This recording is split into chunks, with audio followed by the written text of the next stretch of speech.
إلا الله محمد رسول الله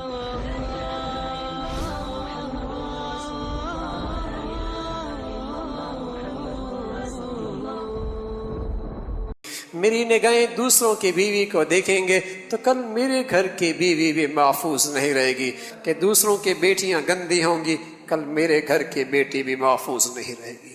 دوسرے کی بہنا گندی ہوگی، کل میری گھر کی بہنا بھی محفوظ نہیں ہوگی۔ امام شافعی رحمۃ اللہ علیہ فرمانے لگے، کوئی بدقسمت آدمی کسی کی بیٹی بہنا سے بدکاری کرتا ہے، یہ اس کے گھر کا قرض ہوتا ہے، کوئی نہ کوئی آج یا کل سالوں بعد وہ اس کا گھر کی کوئی عورت اس قرض کو چکاتی ہے،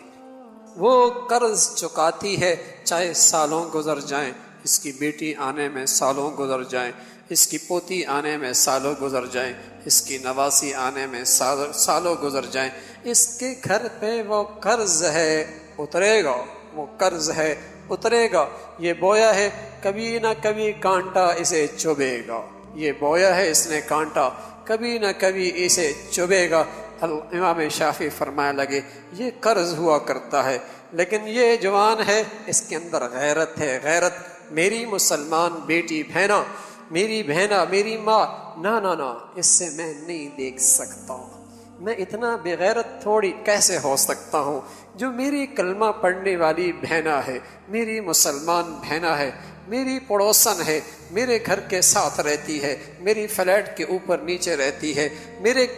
تعلیمی ادارے میں رہتی، اتنی بھی تو غیرت مجھ سے نہیں مٹی نا، اتنا بھی تو میں اندر سے گندا نہیں ہوا۔ اس کے اندر غیرت ہے، غیرت، یہ غیرت اس کی آنکھوں کو پاک رکھتی ہے، یہ غیرت اس کی کانوں کو پاک رکھتی ہے، یہ غیرت اس کے دل کو صاف رکھتی ہے، یہ غیرت کی حرارت ہے، یہ غیرت کی حرارت ہے جو اس کے اندر کے دل کو صاف رکھتی ہے، اس کی نگاہوں کو پاک رکھتی ہے، کانوں کو صاف رکھتی ہے، اس کی زبان کے بولوں کو صاف رکھتی ہے، اس کے میسیجوں کو صاف رکھتی ہے، ہاں اس کے ہاتھوں کو صاف رکھتی ہے، نہ اس کے ہونٹ گندے ہوتے ہیں، نہ اس کی جوانی گندی ہوتی ہے، نہ حرام کی طرف اس کے ہاتھ بڑھتے ہیں، نہ اس کے حرام کی طرف قدم اٹھتے ہیں۔ حبیب ابن عمیر روم عیسائی بادشاہ کے ہاں یہ عرب کا خوبصورت نوجوان، یہ عرب کا خوبصورت نوجوان گرفتار ہوتا ہے، عرب کا خوبصورت نوجوان گرفتار ہوتا ہے۔ رومی بادشاہ عیسائی تھا، اس نے چاہا اس شخص کو اسلام سے دستبردار کر دے، اسلام سے کہا فلاں علاقے کی گورنری مل جائے گی، اس نے انکار کیا، کہا فلاں علاقے کی دولت مل جائے گی، اس نے انکار کیا، اس نے اور قیمت لگائی، لگاتا چلا گیا، اس نوجوان نے انکار کرتا چلا گیا، آخر کافر کے پاس آخری ہتھیار تھا، اپنی شہزادی، ایک ہی اس کی بیٹی تھی شہزادی، اس کہا اس سے نکاح کر دوں گا، تو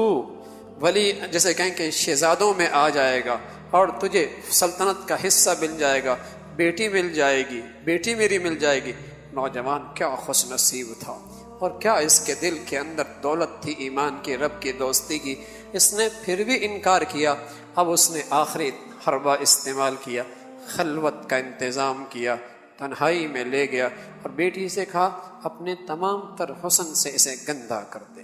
اس لیے کہ کافر کے ہاں غیرت کوئی چیز نہیں ہے، ان کے ہاں غیرت بیماری ہے، مسلمان کے ہاں غیرت جوہر ہے، ان کے ہاں حیا بیماری ہے، مسلمان کے ہاں حیا ایمان دونوں ساتھ ساتھ ہیں، بن حیا کے ایمان کوئی نہیں۔ کافروں کے ہاں غیرت جراثیم ہے، بیماری کے، مسلمانوں کے ہاں اس کا سب سے بڑا سرمایہ ہے۔ بے غیرت مسلمان جنت میں نہیں جائے گا، اللہ کے نبی فرمانے لگے دیوس آدمی جنت میں نہیں جائے گا۔ تو کافروں کے ہاں غیرت بیماری ہے، مسلمانوں کے ہاں غیرت جوہر ہے۔ کافروں کے ہاں حیا ایک جراثیم ہے، اسے وہ ختم کرتے ہیں بچے کے اندر،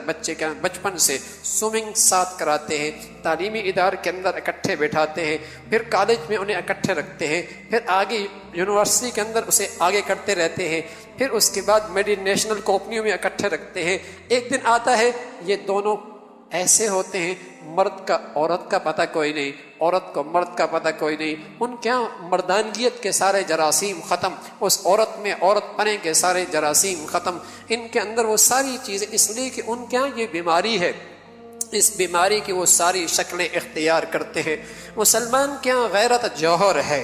حیا جوہر ہے، غیرت سب سے بڑا سرمایہ ہے۔ حیا، اللہ کا نبی کہنے لگے، ایک ساتھی اپنے ساتھی کو کہہ رہا ہے غیور بنو غیور بنو، اللہ کے نبی فرمان لگے ہاں میں ساری دنیا کے انسانوں سے سب سے زیادہ غیرت مند ہوں۔ اور اللہ کے نبی پھر کہنے لگے واللہ اغیر منی، لیکن اللہ مجھ سے زیادہ غیرت مند ہے، اللہ مجھ سے زیادہ غیرت مند ہے، مجھ سے زیادہ غیرت مند ہے۔ کسی میں غیرت آ گئی، اس میں اللہ کی خوبی آ گئی، اللہ کی خوبیاں اختیار کرو، تخلقوا باخلاق اللہ،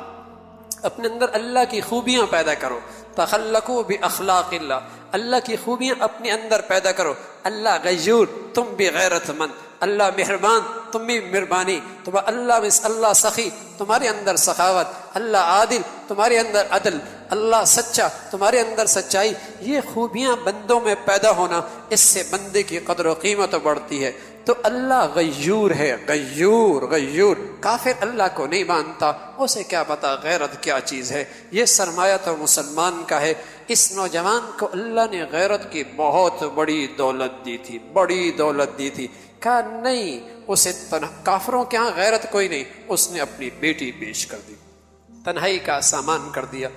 روم کا حسن اور پھر شہزادی ناز و نعمت میں پلی ہوئی، اور ایک طرف یہ نوجوان عرب کا، ہڈیوں میں گودا، جسم میں گرم خون، شباب خوبصورت، طاقت اور قوت موجود ہے، تنہائی ہے، شرمساری بھی کوئی نہیں، ذلت کا بظاہر نقشہ بھی کوئی نہیں، گرفتاری بھی کوئی نہیں، کسی بدنامی کا بھی اندیشہ کوئی نہیں، خلوت ہے، تنہائی ہے۔ وہ عورت اپنے تمام تر ناز و نخرے کے ساتھ آگے بڑھتی ہے۔ ایک دن گزرتا ہے، 2 دن گزرتے ہیں، 3 دن گزرتے ہیں، تو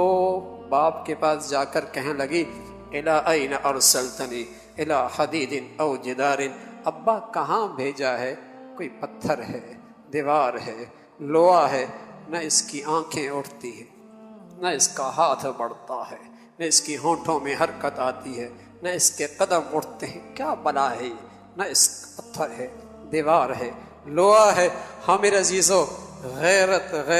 آدمی کے شباب پر قابو پا لیا کرتی ہے، غیرت آدمی کی نگاہوں پہ پہرا دیا کرتی ہے، غیرت آدمی کو حرام کی طرف قدم اٹھنے سے پاؤں کی بیڑی بن جایا کرتی ہے، غیرت آدمی کے ہاتھوں کو آگے بڑھنے سے روک دیا کرتی ہے، غیرت دوسروں کے بیٹیوں کے حرام کے بول کانوں سے سننے سے کانوں پہ پہرا دیا کرتی ہے۔ یہ غیرت ہی ہے جس دل میں کسی غیر کی حرام محبت نہیں آیا کرتی، اس دل میں حرام کی محبت نہیں آیا کرتی۔ غیرت کی حرارت اس دل میں حرام نہیں آنے دیتا۔ وہ نوجوان 3 دن گزرے، نہ ہاتھ بڑھتا ہے، نہ اس کی نگاہیں اٹھتی ہیں، نہ قدم بڑھتا ہے۔ کہنے لگی کس بلا سے میرا واسطہ پڑا ہے؟ تو میرے عزیزو، خوش نصیب وہ نوجوان ہے جسے جوانی کی یہ دولت مل جائے۔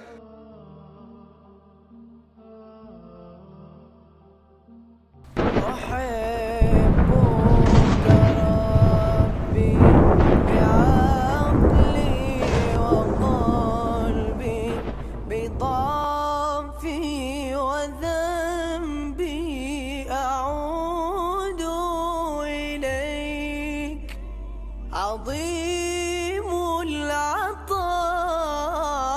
وأهل الثناء مجيب